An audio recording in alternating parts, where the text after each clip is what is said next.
Hello friends, welcome back. Today we'll be doing a few questions on probability. So the first one is, in a single cast with two pair dice, what is the chance of, there are three sub parts of this question. The first part which is important is, the dice are pair, right? So once we know that the dice are pair, we know that all of the possibilities have the same chance. That is 1, 2, 3, 4, 5 and 6. All of them have the same chance, which is equal to 1 by 6. Right? So let us look at the first part. It says, what is the chance of 2 4s? Now, every dice has 6 possibilities. That means, total possibilities will be total possibilities or total outcomes is nothing but 6 square, right? Because there are 6 with 1 and both of them will combinedly give 6 square. So there are 36 outcomes. Whereas if you want 2 4s, the favorable outcomes is only 1, right? Hence, P is equal to, there is only one favorable outcome, hence it is just 1 by 36. You can have only 4 and 4, nothing else, right? What is the chance of a doublet? That's the second part. Now, a doublet is one in which something like this, right? 1 1, 2 2, 3 3, 4 4. You get the idea, right? These are called doublets. So, what we got in the first one was a specific doublet. Here they are asking about all the possible doublets now. So we can see that there are 6 such outcomes possible. So our favorable outcomes is equal to 6. Hence P will be 6 by 36, which can be reduced in its simplest terms as 1 by 6. Right? The last one says a sum of 7. Now, for this one, the way I wrote here, the first one here, like say 1 here, was the outcome of the first dice, and this was of the second dice. Similarly, I'll write 7 now as the outcome of the 2 dices in the order. Okay? So the first one, let that be 1. So I can have 1 plus 6. I can also have 2 plus 5. Similarly, I can have 2 plus 5, 3 plus 4, I can have 4 plus 3, again 5 plus 2. Now note that these 5 plus 2 and this 2 plus 5, they are different, right? Because I am getting 2 in the first dice, and the second chance I am getting 5 here, whereas just the opposite is happening in this case. So I again have 6 cases, and so my probability is again 6 by 36 or 1 by 6. Right? These are my final answers. Moving to the next one. From a bag containing 5 white, 7 red and 4 black balls, a man draws 3 balls at random. Find the probability that all are white. Now, if there is nothing mentioned in the question about replacement, we will take that as without any replacement. Right? So that means once he has chosen a ball, the number of balls now reduces to 1 lesser than the actual number of balls. If he replaces them, then the number of balls is, the experiment is actually exactly repeated. So the number of balls also goes back to the same value. Here, nothing has been mentioned, so we will take this as without replacement. Okay. So, let us first write for the total cases. Now, there are total number of balls. 5 white, 7 red and 4, right? That is equal to 12 plus 4, 16. So there are 16 balls which are there, and we are choosing 3 without any replacement. Hence, total outcomes will be, now mind you, the balls may be identical, but still choosing them, the balls may not be identical, and hence, once we consider them, we do not think of this as only 3 different colors. We take the total number of these different balls into account. Hence, total outcome will be 16C3. It will not be just because there are 3 different kind of balls. That will not be the matter here. We have to consider all of the balls, right? So it will be 16C3. That is 16 factorial by 3 factorial into 13 factorial. which can be written as 16 into 15 into 14 by 3 into 2. Okay, let us just write it in this form. Let us not simplify further. Now, the question asks about the man drawing 3 balls, all of them being white, right? So, for me, the favorable space can only be those 5 balls, right? So, for me, the favorable case will have only total balls, which will be equal to, they have to be white, otherwise I may choose some unfavorable ones, right? So, favorable outcomes here will be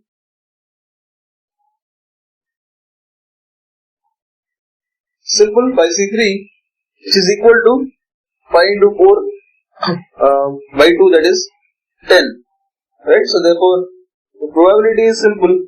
Favorable outcomes, 10 divided by this number, which I write now as 16 into 15 into 14 into 3 into 2. Simplifying this further, we get the answer as 1 by 56, right? So you can see that the probability is that every 56 times he does such a choosing of 3 balls from this bag, there will be only one case in which all of the balls will be white. That's just a probability that may not be the same with the experimental observation, but hence that is what probability says, right? Okay. The next one, from a pack of cards, 4 are drawn at random. What is the chance that there is one card of each suit? Right? So we know that in a pack of cards, now a pack of cards is again something which is very common with probability questions. Now, what do we know about a pack of cards? We know that there are total cards 52. Why there are 52? Because there are 4 suits and each suit has 13 cards, right? Right from 2 to 9 and then J, Q, K and A, right?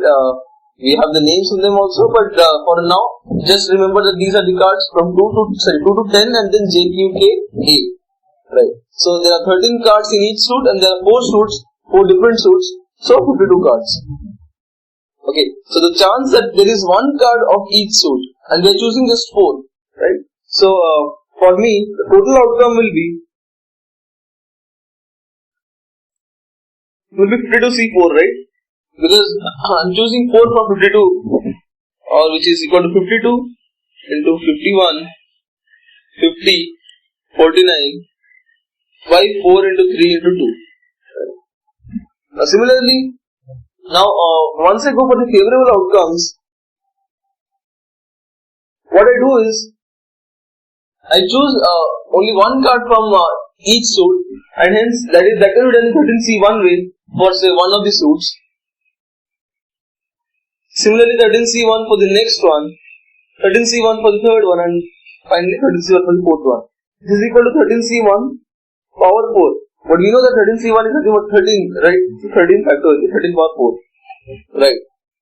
So this is the favorable outcomes, and hence the probability is given by 13 power 4 by this number 52 into 51 into 50 into 49 multiplied by 4 into 3 into 2, right? Solving this, we get 2197 by 20825. So this is the probability that there is one card of each suit, given that we have drawn 4 cards. Okay. Fourth one, there are 3 events A, B and C, out of which only one and out of which is a question. Out of which one and only one can happen. So these are actually mutually exclusive events. Obviously they are also exhaustive. The odds are 8 to 3 against A, 5 to 2 against B. Find the odds against C. Right. So for this kind of question, these kind of probabilities can be seen in games, right? Say horse racing, all the games which have betting involved. So usually we see odds. Now, how are odds defined? Okay, so let us say the favorable outcomes for A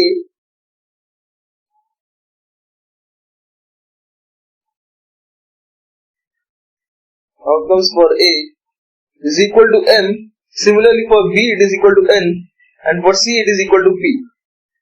Right? So let us say these are the favorable outcomes for A, B and C. So total outcomes will be simple. Total outcomes is equal to M plus N plus P. Right? Now the question says the odds against A. Right? So what the odds against A means is nothing but the chances of not the chances here, the ratio of outcomes going against A to the ones going for A. Right? So what is that defined as? Now, so the odds against A will be defined as those going against A, the ratio of the outcomes going against A. The ones going against A are these two, right? So it is N plus P, and to the number of outcomes going for A, right? So this is how the odds against A is defined. Similarly, for B, this is very confusing. So I'll just write against B is nothing but M plus P by N, right? The N is the one for B and M plus B against B. So odds will be given by the ratio of these two numbers. Obviously, the way you write them is important. Had the question been odds for A, we have to reverse it then, right? M by N plus B. So the odds for A will be the ratio of favorable outcomes to the unfavorable outcomes. Odds against is given by ratio of unfavorable outcomes by favorable outcomes. Okay. So let us now solve this. We have been given both these ratios now. So N plus P by M is equal to 8 to 3, that is 8 by 3, right? What I do is I multiply, I add 1 to both sides. Now look carefully, what does that do? Once I add 1 to both sides, I have now N plus P plus M by M is equal to 8 plus 3, that is 11 by 3, right? So now if you look carefully, what I have on top, on the numerator is M plus N plus P, right? The total number of outcomes. What I have in the denominator is the favorable outcomes for A. So I just reverse it and I get this. M plus N plus P. Right? So this is nothing but P of A. Isn't it? So we can easily find out the probability of A. We repeat the same thing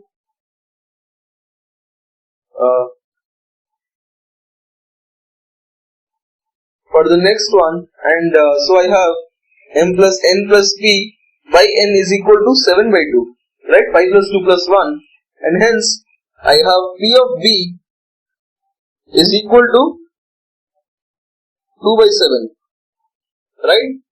Now since all of these are mutually exclusive and exhaustive events, I have P of C is equal to 1 minus P of A minus P of B, right? So this is the thing, and I take the common denominator as 77, 11 into 7, right? So this gives me 34 by 77, right? So P of C is 34 by 77. Similarly, P dash, or the complement of 7 of C, this can be written as 1 minus P of C or just P of A plus P of B, right? Because P of A and B are mutually exclusive to C. Hence that is now given by 43 by 77, right? So the question asked us odds against C. Now again, odds against C will be nothing but ratio of unfavorable outcomes to favorable outcomes, and hence is nothing but P dash of C by P of C, right? So that is 43 by 34. So let's move to the next question now. What is the probability that 4 S's come consecutively if all the letters of the word Mississippi are rearranged randomly? Right.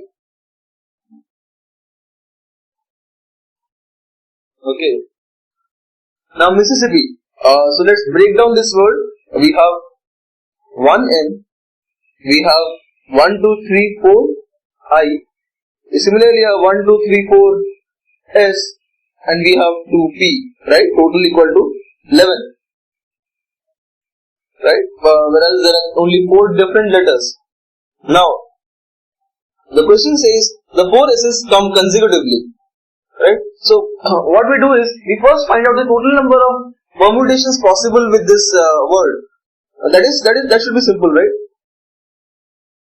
Total permutations or total rearrangements is nothing but 11 factorial. If you remember, there is a very simple formula: 11 factorial by all those ones. See, for 4 factorial for I divided by 4 factorial for S and 2 factorial for P. Right, because these come more than one time, right? So these are the total permutations of the word if there is no restriction, right? Now, what I require is the 4 S's come together. So once that happens, what I have is 1 M, 4 I, and then I have one block of S, right? I don't have 4 different S's together, because what I require is all of them should be together, and hence there is only one block of 4 S's and 2 P. Right? So now there are overall 1 plus 4 plus 1 plus 2, that is 8. Right? Now let us look at all the possible permutations. So favorable outcomes or permutations now is nothing but 8 factorial by 4 factorial for I and 2 factorial for P. Remember, S is now as one unit, and hence there is no factor of 4 factorial in the denominator. Right? So we have only one for the 4 I's and one for just 2 P's. So that is my number of favorable outcomes, and hence the probability is 8 factorial by 4 factorial 2 factorial divided by 11 factorial by 4 factorial 4 factorial 2 factorial. Right? So let's solve this.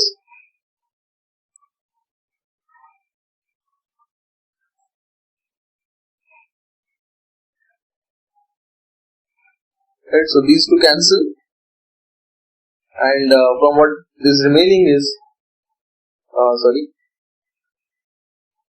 I have 4 factorial, that is 24 by 11 into 10 into 9.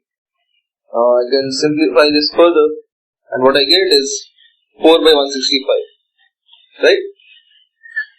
So what this means is every 165 times I permute the letters randomly, there is a chance that 4 of them will be such that all the S's are together. Right? And note that one of them, the word Mississippi cannot be one of them because the S's are not together here, right?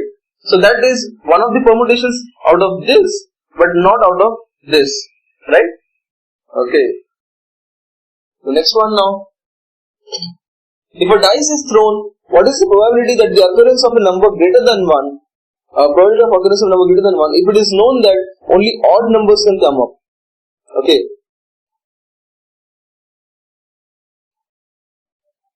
Fine.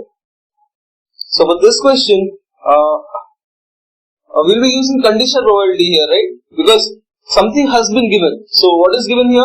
It is given that only odd numbers can come up. So let that be my event A, and event A says only odd numbers come up.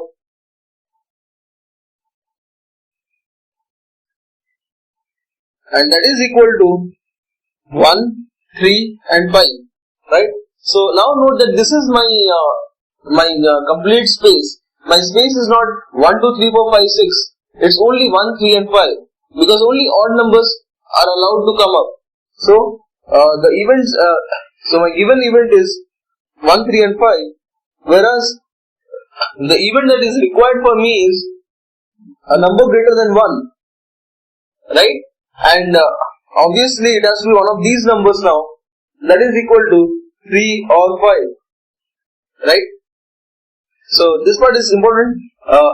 Now understand that had there been no such condition that only odd numbers can come up, for my event, instead of 3 and 5, I would have got the numbers from 2 through 6, right? All those 5 numbers except 1 obviously were possible. Now once I know that only odd numbers can come up, only that restriction has been imposed now, so I know that my event can only cover the numbers 3 and 5, and hence the probability is nothing but, okay, so I write this as P of, this is capital P, E given A, right? So this is how the conditional probability is written. The probability of the event A given A is nothing but 2 by 3. The number of favorable outcomes divided by the total number of outcomes. Right? So these now change once some conditions have been put. Okay. So this is my answer. It's 2 by 3. Had there been no such condition, the answer would have been 5 by 6. Right? Okay. And in a college, 25 students failed in mathematics, 15 in physics, 10 in both. If a student is selected at random, find the chance that his failure of both subjects, his failure of both subjects. Further, if it is known that he failed physics, what is the chance of him failing maths? Right. So first of all, we'll find out the chance of his failure of both subjects. And that should not be difficult, right? Okay. First, notations, we'll write P of M. Now what this means is the probability of the student failing mathematics. So that is 20%, written in normal form, it will be 0.25, right? Or you can write 1 by 4. Both of them are perfectly fine. Try to avoid 20% because sometimes it may confuse you in the end. Right. So P of M is 20%, P of physics, the capital P stands for physics here, is 15% or 0.15. Right. Now, the chance of failing both, well, that stands for P of, say, both. Now, P of both is nothing but P of M intersection P, right? Failing both is nothing but M intersection P. That is 0.10. Right. So, what I require is chance of his failure of both subjects, and hence that is given by P of M union P, right? Which is nothing but P of M, we know this formula, right? Minus P of M intersection P. What is this? Now P of M, we know all these values here. Oh, sorry. Minus 0.10, right? So this is 0.4 minus 0.1, that is 0.3. Or in other words, the total number of students who have failed either of the subjects is 30%. Right? So 3/10 of the students of the class have failed in either mathematics or physics or both. Right? Okay. Now the second part of the question says, if it is known that he failed physics, what is the chance of him failing mathematics? Okay. So the event is P, right? That he has failed physics. Similarly, M is failed maths. What I require is that he has already failed physics and the chance of him failing mathematics. So it is M given P, right? So this kind of formulation or this kind of writing down the equation is very important. Once that is done, we can use the important all the well-known formulae and derive this. So this is nothing but P of M intersection P by P of P, right? Now we know both of these numbers. P of M intersection P is 0.1, whereas P of P is 0.15.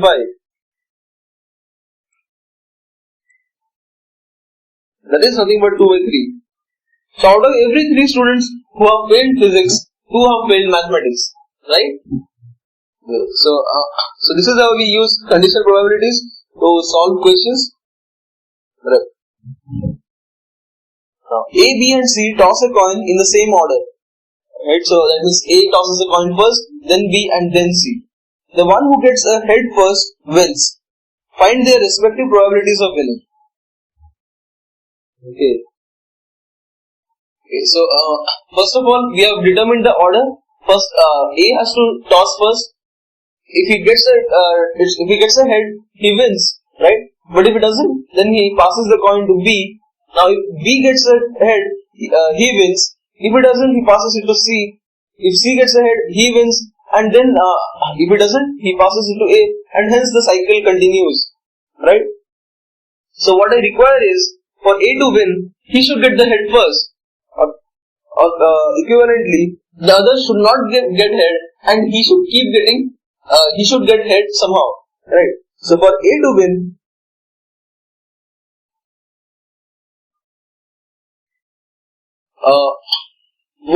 the sequence of results can be T or F, and then T or F, T,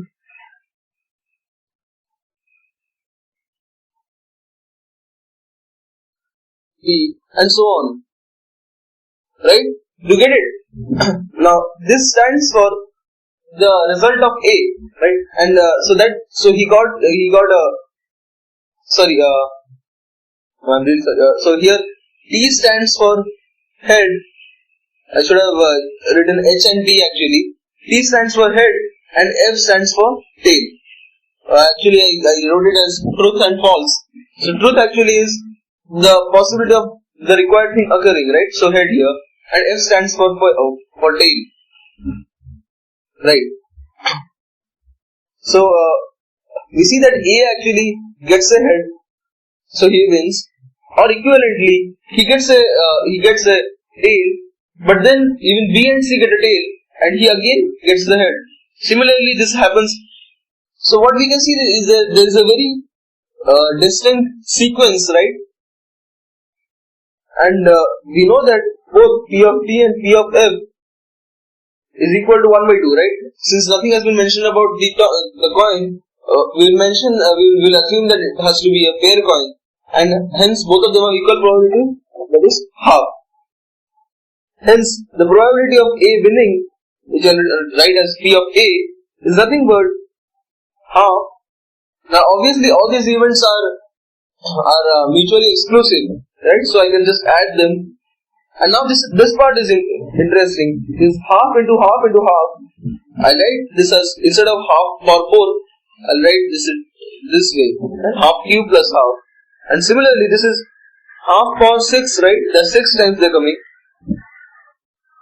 Half power 9 into half, right? And so on till infinity. Now this part I just take half common. I have 1 plus half cube plus half 6, right? Now note that this is nothing but a geometric series, right? With the first term as 1, the next as 1 by 8. It will simplify this. So the R is nothing but 1 by 8 here, and similarly it keeps increasing, right? 1 by 8 into 1 by 8, right?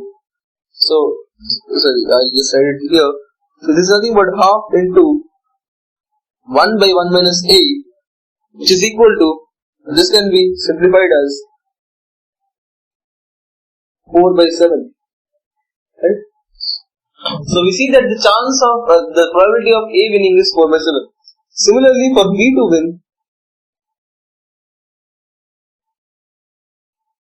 the sequence has to be something like FT, FFFFT, FFFFFT, right? And so on, right? So A does not win, he passes to B and B wins it in the first chance, or A does not win, B does not, C does not, and then again A does not win, and then B wins, right? So this way, so I can write P of B is equal to 1 by 2 into 1 by 2 plus 1 by 2 power 4 into 1 by 2, right? So this continues 7 1 by 2, or I can take 1 by 4 common, and I have again the same thing, 1 plus 1 by 2 cube plus 1 by 2 power 6 and so on, and this is actually equal to 1 by 4 into 1 by 1 minus 8, or this is 2 by 7, right? Now for C to win, you can guess there is a very simple method to, we know that one of them has to win, right? These are mutually exclusive and exhaustive events. So P of C is nothing but 1 minus P of A minus P of B, right? But I'll just do it in this way so that you understand. So for P of C to win, it has to be F of T, F of F, F of T, again F of F, F of F, F of T, right? And so on. So P of C is 1 by 2 cube, 1 by 2 power 6, 1 by 2 power 9, right? Which is nothing but 1 by 2 cube into 1 minus 1 by 2 cube. Okay, so this is equal to, simplifying this we get 1 by 7, right? And didn't we expect this? 1 minus 4 by 7 minus 2 by 7 is nothing but 1 by 7. Now, a very important or interesting conclusion from this question is, just because A started first and then B and then C, so we see that in an experiment which had exactly equal possibilities for all of them to win, not all of them to win actually, all of them to get equally favorable outcomes, just because we have fixed the order, right? A first, then B and then C. We see that their ratios of the probabilities of winning have changed dramatically, and actually A has a chance of winning more than 50% of the chances, 50% of the games, even when there are 3 players playing, right? And he is actually twice as likely to win as B, who is further as twice as likely to win as C. Okay. Now the next one, A and B are 2 independent events. The probability that A and B, both A and B occur is 1 by 6, and the probability that neither occurs is 1 by 3. Find the probability of occurrence of individual events. So, very regular question. I'll write P of A as P1 and P of B as P2, just because these will be occurring many times. Okay. Now, what I know is these are independent events, and P of A both occurring, that means P of A intersection B 1 by 6, and P of neither occurs is 1 by 3, right? So this is nothing but P of A intersection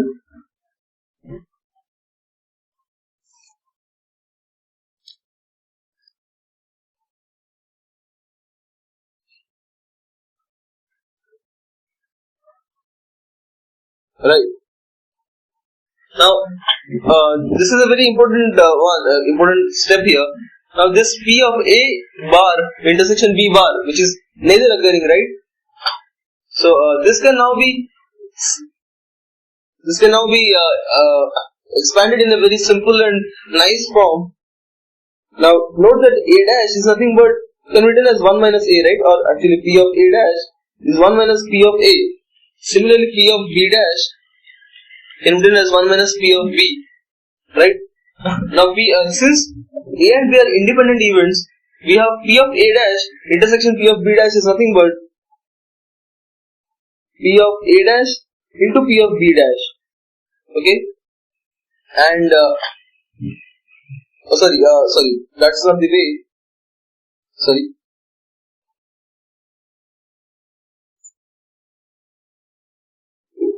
That's not the way. What we can do is, this is not exact, it's not technically correct, but you can always write it this way. Conceptually it has the same meaning, and now just expand this. So what you have is 1 minus A minus B minus AB, right? So what this means is, P of 1 is 1, P of A These are P of that thing, and then P of B, and AB is nothing but both A and B occurring, which is nothing but P of A intersection B, right?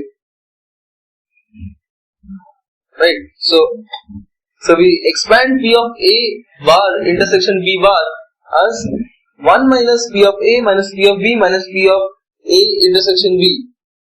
Right. So this is just a standard result, and you may derive it this way, which is not technically correct, but conceptually it has the same meaning. Right. So I substitute the values now. This is P1, P2, and then this is now plus.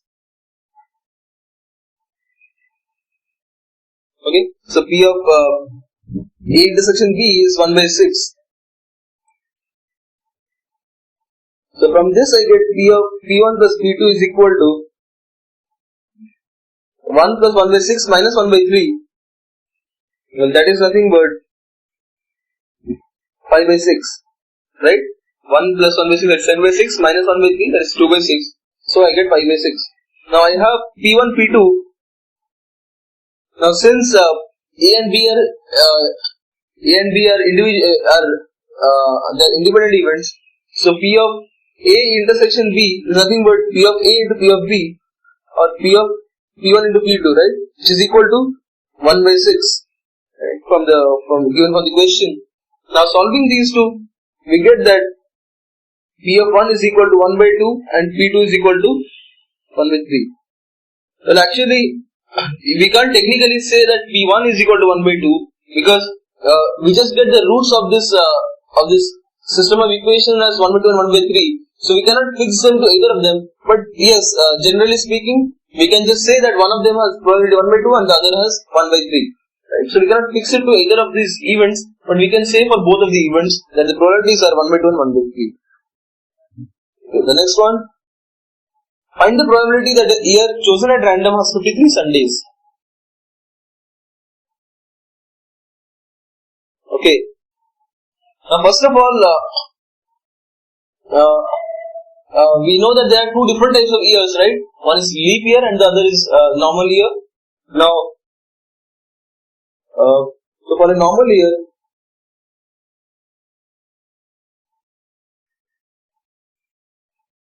now, a normal year has 365 days, right? Now, 365 days can be broken down as 52 weeks and 1 day. Fine. Now, 52 weeks and 1 day. Now, that 1 day can be anything, right? Right from Sunday to Saturday. So, all those 7 possibilities exist, right? So a normal year having 53 Sundays will have only one case, that when the extra day is Sunday, right? Similarly, let's look at a leap year. Now a leap year has 366 days, right? So there are 52 weeks and 2 days. Right? So for this 1 day was nothing from Sunday till Monday, Tuesday and further Saturday. Right? So I had only one occurrence, which was the Sunday itself was the day. Now here I have 52 weeks and 2 days. These 2 days can start from say Sunday, Monday, Monday, Tuesday, Tuesday, Wednesday, right? All the way till Saturday, Sunday, right? So I have one occurrence right here. There is no comma here because this is one event, right? So I have 52 weeks and then Sunday, Monday are the next 2 days, and similarly I have 52 weeks and then Saturday, Sunday as the next day, right? So I have again 7 possibilities here, 7 total possibilities, whereas my favorable outcomes are 2, right? So what I write here is, now first of all, P of n is for normal year. Now the normal year actually there is a very complex calculation for the total number of leap years out of the number of years, we'll just take here, we'll just simplify it as out of every 4 years we have 3 normal years and one leap year.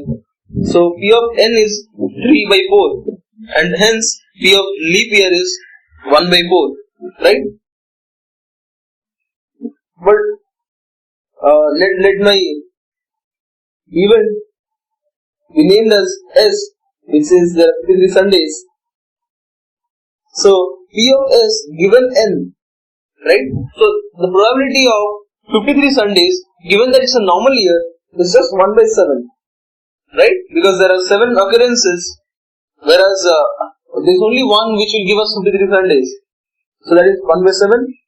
And similarly, P of S given a leap year is, well, it's not 1 by 7 here, it's 2 by 7, right? Right, there are 2 favorable outcomes out of 7 possibilities, and hence, by P of S, the total probability of these events is now given by the total probability theorem, which is nothing but P of n into P of S given n plus P of n. Obviously, because L and N are exclusive events, so we can easily add this, and so we have 3 by 4 into 1 by 7 plus so this is just the other way, 1 by 4 is actually P of L, it's not, P of L is actually this one, and P of S given L is 2 by 7, right? It doesn't matter in the calculation, but don't confuse here.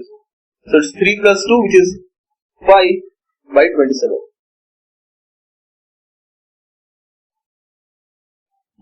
Right?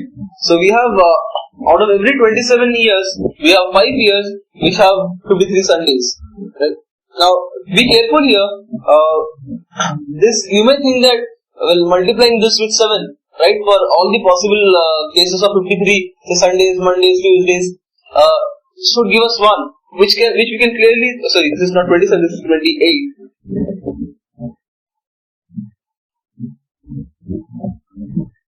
5 by 28, right? 4 into 7, right?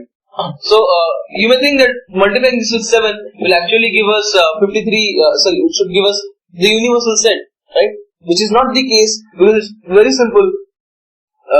In this case, in the case of a leap year, you have both Sunday into Monday, right? Similarly, Saturday into Sunday, which will be counted again and again if you consider all the possible cases, and hence it will overshoot 1, right?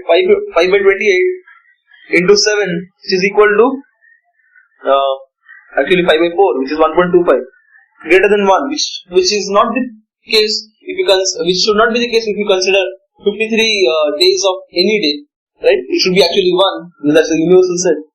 So don't break yourself over that. It's actually very simple. It's just that because we are considering some of the days again and again, hence the number will overshoot. So we saw that here leap year has to be considered specially, and we can then calculate using total probability theorem. Now, a man is known to speak the truth 5 out of 7 times. He throws a die and reports an even number. Find the probability that it is actually an even number. Right? So, an interesting question here.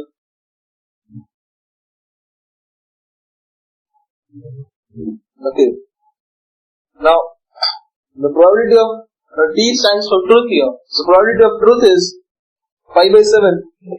Obviously, the probability of lie is 1 minus 5 by 7 or 2 by 7. Right? Now, the guy throws a die and reports an even number. Right? So, my event is nothing but reporting an even number.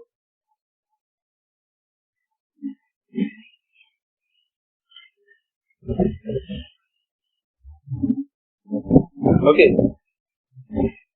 Now, let us consider both the cases. First of all, suppose he has told the truth and an even number has come. Well, how many times? What's the probability of this occurring? Right. So that means, suppose he is being honest, and then let us expect an even number out of from the dice to come. Now, dice actually has 3 possibilities of an even number out of total 6 possibilities. So this is nothing but 3 by 6, which is 1 by 2, right? Similarly, let us consider him to lie, and then an even number occurs. So that means for this case it has to be odd numbers occurring, right? So odd numbers occur and he lies that an even number has occurred. Again we have 3 possible cases, 3 favorable cases out of 6 possible, which is again half, right? So what we require is actually the inverse of this, right? So the probability that he has told the truth, given that it's actually an even number, right? So he reports an even number. We have to find out the probability is actually an even number, or that means that he is actually being honest, right? So this is nothing but P of E. Now we use the Bayes theorem here, right? So look at the formulation, how we actually arrive at this. This is just the Bayes theorem, right? So what we did here is we have been given an event which has occurred, and we are supposed to find out another event. I mean, one of the events, those mutually exclusive events which has led to this event, right? So this is fairly simple. First, we name that as E, and now we define our mutually exclusive events. Obviously, one of them is the event when he is lying, and the other is when he is telling the truth, which is T and L, right? And our event is reporting the even number, and hence we now define them this way: P of E given T, and then P of E given L, and hence we get our Bayes theorem formulation. So the question which asks that him being honest when it's actually an even when the even number is when he has reported the event. So this is nothing but 5 by 7 into 1 by 2 by 5 by 7 into 1 by 2 plus P of L is 2 by 7 into 1 by 2, right? So 1 by 2 cancels everywhere, and we actually get 5 by 7, right? Well, actually this is again an interesting result, isn't it? So whatever be his actual say probability of being honest, that is what you will get here as the answer again. Again, this is pretty simple. Why? Because these numbers, right? So all of them are actually the same number, and hence we cannot, we will still get the same result. That the actual chances of an even number occurring when he has reported that will be still the same thing as his chances of being honest, because of the same probabilities of the of these events of the dice here, right? Had there been something else, obviously these would have been unequal, and we could have got a slightly different number. Okay. A and B play a series of games which cannot be tied, right? And P and Q are their respective chances of winning a game. What is the probability that A wins M games before B wins N games? Okay. Right. Now, my A wins M games, right? Sorry.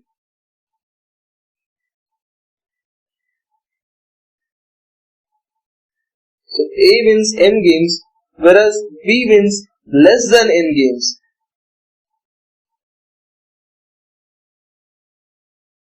Right.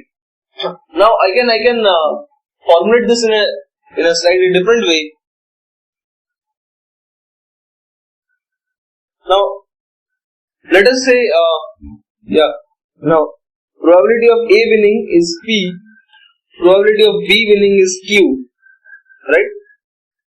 So suppose M has won M games, whereas B has won only N minus 1 games, right? So how can I arrange them? That means total number of games is M plus N minus 1.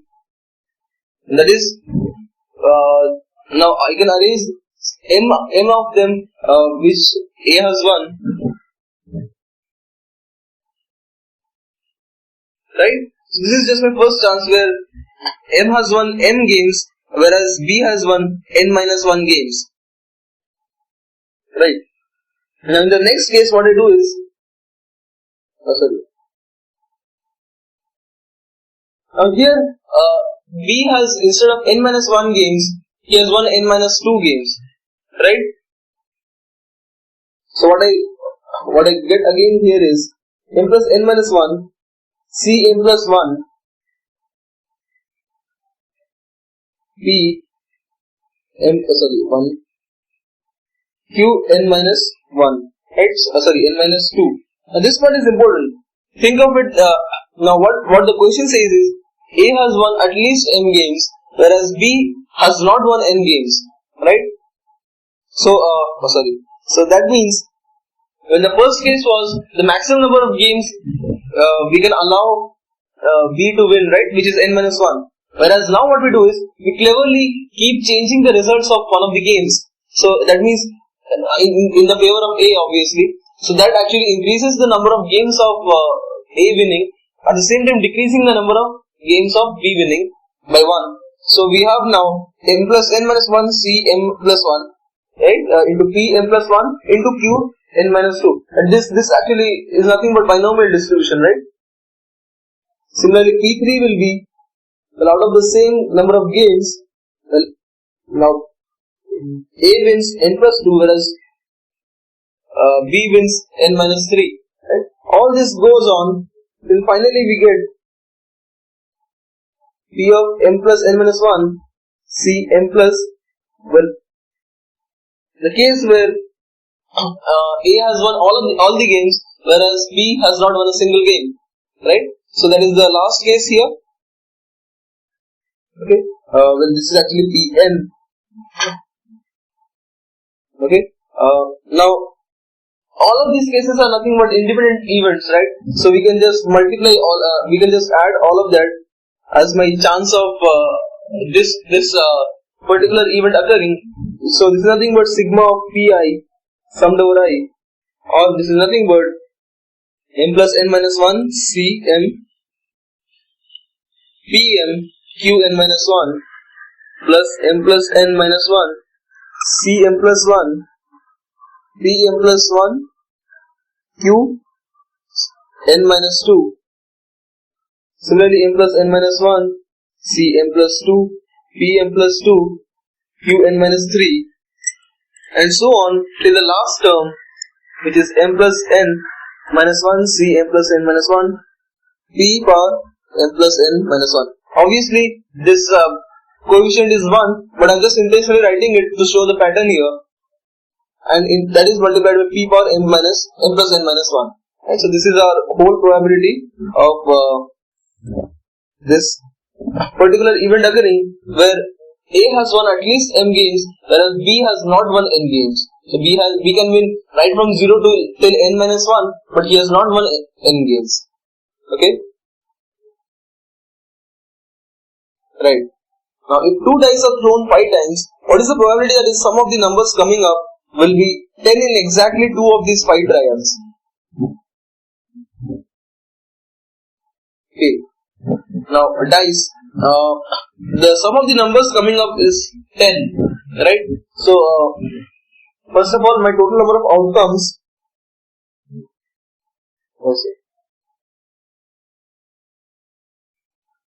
Total number of outcomes is again 6 squared, which is 36, right? Whereas the favorable ones, favorable is the sum has to be 10, right? So 4 6 or 5 5 or 6 4. Right? Note that again 4, 6 and 6, 4 are not same. Hence they will be plotted differently, and this is nothing but 3. Right? We can put actually this bracket here. So that means that 3 favorable outcomes, and hence the probability of a sum of 10 coming, let that be named as A, is 3 by 36 or 1 by 12. Right? So this can now be named as P, right? The probability of success. Similarly, the probability of failure, which is usually denoted by Q, is nothing but 1 minus P, right? So anything else occurring than a sum of 10 coming up. So that is 1 minus p, which is 1 minus 1 by 12, and this is 11 by 12. Right.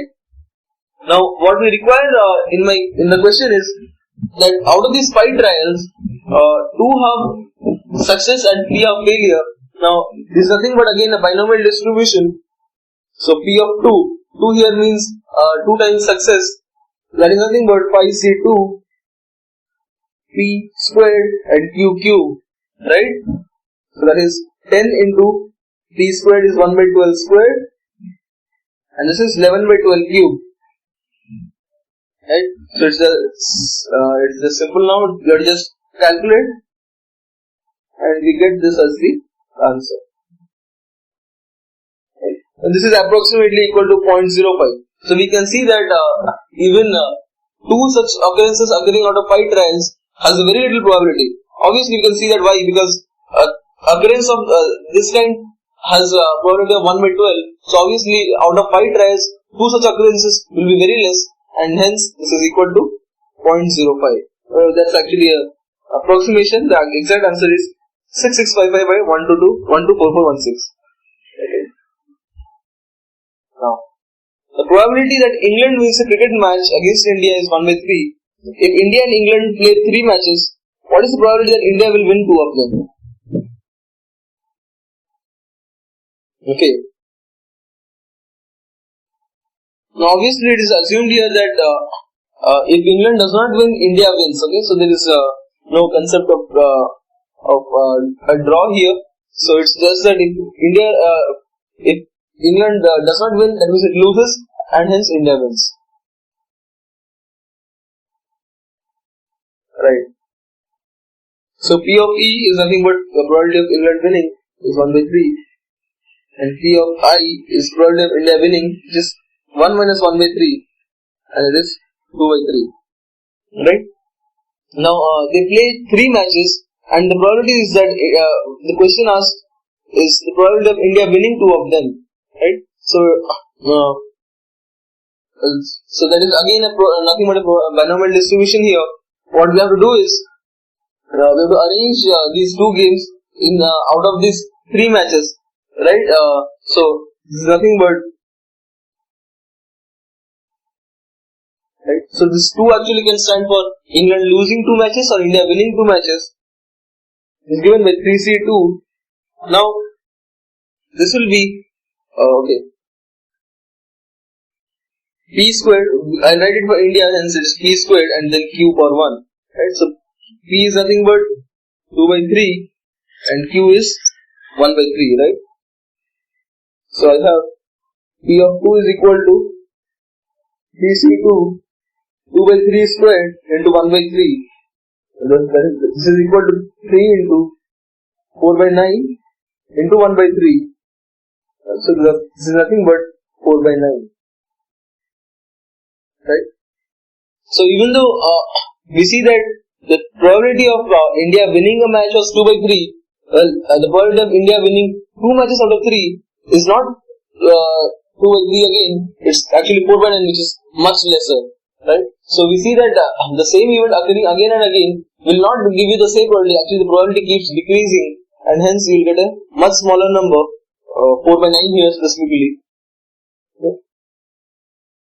Now, the question here, a letter is known to have come from Tata Nagar or Calcutta. On the envelope, just 2 consecutive letters TA are visible. What is the probability that the letter came from Calcutta? Right. Now, what is important here is, first of all, the letter has come from either Tata Nagar or Calcutta. Right. So, I'll denote these as, say, P of C, that is coming from Calcutta, probability of the letter coming from Calcutta, and P of T as the letter coming from Tata Nagar. Right? Now, 2 consecutive letters are visible. So, let us now break that down. First, let us go with Calcutta. Now if you look at these letters, there is only one case here, this one, which has the letters T and A consecutive, right? Whereas the total number of consecutive letters possible taken two at a time is 1, 2, 3, 4, 5, 6, 7. Right? I've intentionally drawn it this way so that they do not overlap and do not get confused. So I have 1, 2, 3, 4, 5, 6, 7. Right? Whereas only one of them is favorable to me. Hence, okay, so I'll name the event E as consecutive letters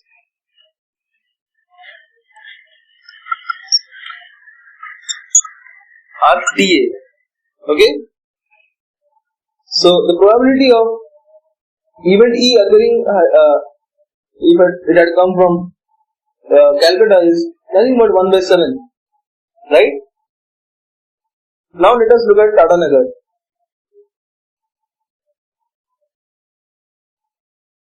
Right. Now first of all the total number of cases here. So 1, 2, 3, 4, 5, 6, 7, 8. Right. So 8 possible cases here. Whereas the consecutive letters are TA, which can be done this way, 1 or 2. Right. Please be careful that A and T cannot be the case because we can see that the consecutive letters are TA. So obviously we know the order T and then A. So it obviously cannot be this A and T. It has to be TA or this TA. So the probability of the event occurring had it come from Tata Nagar is 2 by 8 or 1 by 4. Right. So now we know the individual probabilities from the two places, and hence what the question asks is the probability that a letter came from Calcutta. Right. Now obviously the probability of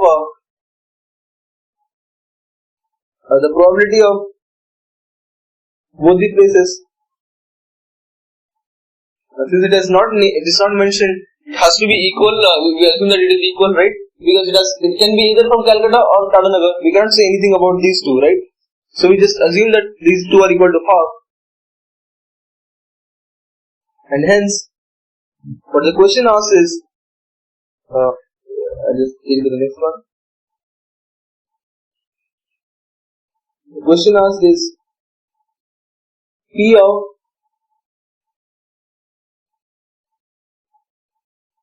right C given the event E is equal to P of C into P of E given C.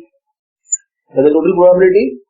P of C, P of E given C plus P of T into P of E given T. And so again the Bayes theorem has been used here. Now P of C, and we know what's P of C. P of C is nothing but 1 by 2. And P of E given C is just 1 by 7.